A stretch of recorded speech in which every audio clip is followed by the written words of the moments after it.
देखिए, ये जंग इजराइल, अमेरिका और ईरान की थी, लेकिन इस जंग में अरब कंट्री शुरू से पीटते आ रही है और अब इनका और भी ज़्यादा बड़ा नुकसान होने वाला है।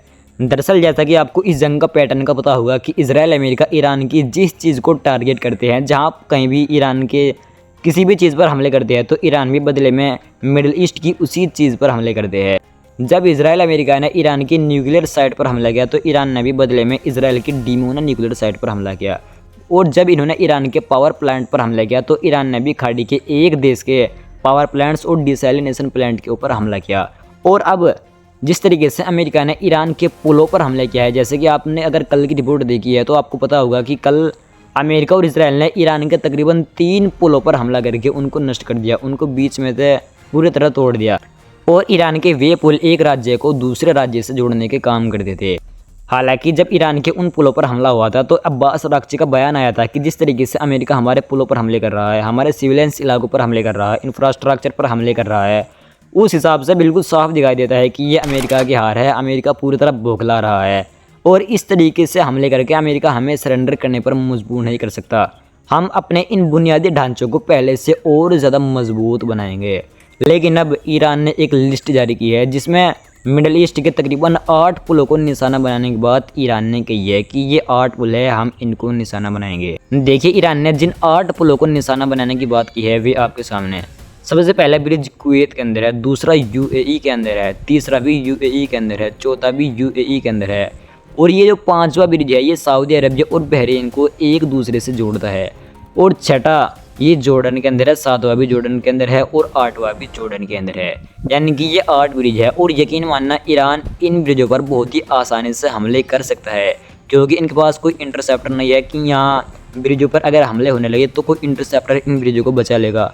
ईरान एक ही झटके में इन ब्रिजों को पूरी तरह नष्ट कर सकता है। और आपको तो पता होगा कि अरब कंट्री ने इन ब्रिजों के ऊपर कितना मोटा पैसा लगाया हुआ है, क्योंकि अरबों के पास यही तो चीज़ें हैं। इन्हीं चीज़ों के ऊपर अरब पैसे लगाते हैं, अपने घरों में, अपनी बिल्डिंग्स में, इंफ्रास्ट्रक्चर में, इन्हीं चीज़ों के ऊपर अरब बहुत ज़्यादा पैसा खर्च करते हैं।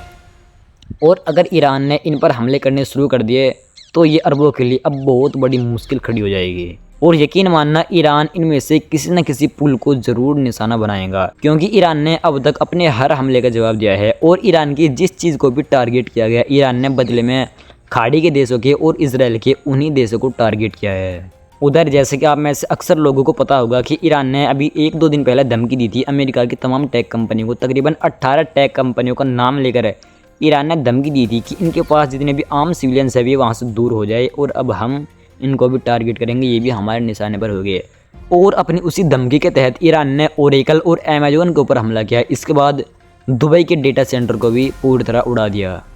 उधर बहरीन के अंदर भी ईरान ने इसी तरह की चीज़ें की। जैसे कि आपको पता है कि ईरान की स्टील कंपनी को निशाना बनाया गया था, फिर उसके बाद ईरान ने भी बहरीन के अंदर एक स्टील कंपनी को निशाना बनाया जिसमें तकरीबन 30 मिलियन टन स्टील था। वहीं ईरान के एक स्पोक्स पर्सन है फातिमा मुहाजिरानी, उसने कहा कि तुम हमारे इंफ्रास्ट्रक्चर पर हमले कर सकते हो लेकिन तुम हमारे राष्ट्र की गहराइयों तक नहीं पहुँच सकते। हम अपनी इन चीज़ों को दोबारा बना लेंगे, दोबारा रिपेयर कर लेंगे और ऐसे ही ईरान आगे बढ़ता रहेगा। यानी कि आप साफ देख सकते हैं ईरान का चाहे कोई छोटा अधिकारी हो या कोई बड़ा अधिकारी हो या किसी भी लेवल का अधिकारी हो, कोई भी पीछे हटने के लिए तो तैयार ही नहीं है। आप यकीन करना, अमेरिका इस जंग से निकलने का अब किसी न किसी तरीके से बहाना ज़रूर ढूंढेगा, क्योंकि 80 लाख से ज़्यादा लोग अमेरिका के अंदर डोनाल्ड ट्रंप के खिलाफ प्रदर्शन कर रहे थे। यहाँ तक कि डोनाल्ड ट्रंप के लिए तो अमेरिकन लोगों ने ये भी कहा कि हमको राजा नहीं चाहिए, इसी वक्त ट्रंप को कुर्सी से उतारो और इसको जेल में डाल दो। उधर जिस तरीके से इसराइल के अंदर ईरान ने अपने मिसाइलों के ज़रिए, अपने ड्रोन के ज़रिए बुरा हाल किया हुआ है, उसी तरीके से हिजबुल्लाह ने लेबनान के अंदर इसराइल की सेना का बुरा हाल किया हुआ है। दरअसल आज फिर हिजबुल्लाह ने बताया कि उसने एक लेबनान के अंदर एक सामा शहर है, उसके अंदर उसने इजरायली सोल्जर्स के एक ग्रुप पर और उनके वाहनों पर गोलीबारी की। देखिए, मैं आपको इसराइल ही के अखबार के मुताबिक बता देना चाहता हूँ, इजरायली सोल्जर्स के पास अब पहले जैसे हथियार भी नहीं है, पहले जैसे वेपन भी नहीं है, पहले जैसे इक्वाइपमेंट्स भी नहीं है। यानी कि जिस तरीके से इसराइल के पास पहले ऑपरेशन में हुआ करते थे अब ऐसे नहीं है।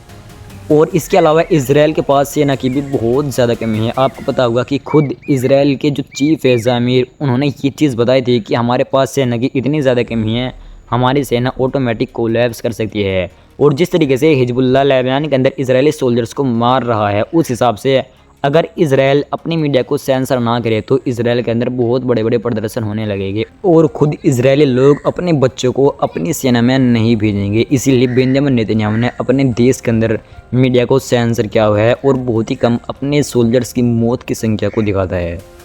उधर ईरान अमेरिका के फाइटर जेट्स को भी लगातार निशाना बना रहा है। अब फिर ईरान ने अमेरिका का एक F-45 फाइटर जेट्स निशाना बनाया है। F-35 नहीं, F-45।